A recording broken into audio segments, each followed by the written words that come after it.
পড়ুয়াপাড়া গ্রামে সারাদিন নানা রকম আওয়াজ হতো, কিন্তু সন্ধ্যা 7টার পর সবকিছুই শান্ত হয়ে যেত। চারিদিকে নেমে আসতো গভীর নীরবতা। 7টার পর লোকেরা গাড়ি চালাতে চালাতেই নেমে পড়তো, কারণ গাড়ির আওয়াজ যেন না হয়। টিভিও বন্ধ করে দেওয়া হতো। শুধু তাই নয়, 7টার পরে কোনো শিশু কাঁদলেও তার মুখ চেপে ধরা হতো।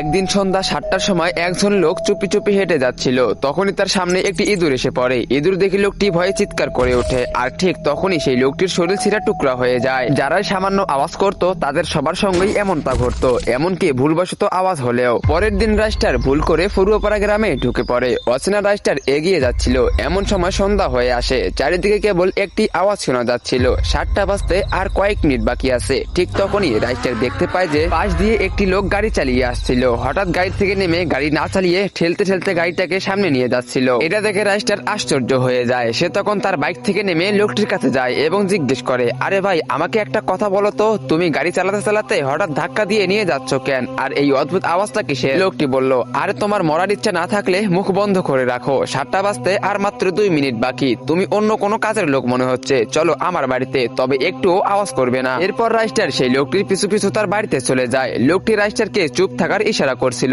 রাইস্টার কিছু বুঝতেছিল না। পরের দিন সকালে রাইস্টার রেগে গিয়ে লোকটিকে বলল, দেখুন, আপনি যেই হন, কিন্তু আপনি আমাকে 7টার পর কথা বলতে দিচ্ছেন না কেন? আর কোনো আওয়াজ করতে দিচ্ছেন না, কিন্তু কেন? তাড়াতাড়ি বলুন। লোকটি বলল, আরে ভাই, তোমাকে আর কি বলবো, আমাদের জীবন 7টার পরে নরকে পরিণত হয়। যে কেউ সামান্য আওয়াজ করলেই তার শরীর 4 টুকরা হয়ে যায়। প্রতি সন্ধ্যা 7টায় কারো না কারো মৃত্যু নিশ্চিত। এই জন্যই তো আমি তোমাকে বারবার বলতেছি যে আওয়াজ করো না। তো বন্ধুরা, সন্ধ্যা 7টার পর আওয়াজ করলে কেনই বা তাদের মৃত্যু হয়, আর কি বা আছে সেই গ্রামে, তোমরা সেটা দেখতে পারবে পার্ট 2-তে। তো পার্ট 2 দেখতে চাইলে ভিডিওতে লাইক করে চ্যানেলটিকে সাবস্ক্রাইব করে দাও। আর টিকটক, ফেসবুক থেকে দেখে থাকলে অবশ্যই ফলো করে দাও, আর কমেন্টে পার্ট 2 লেখো।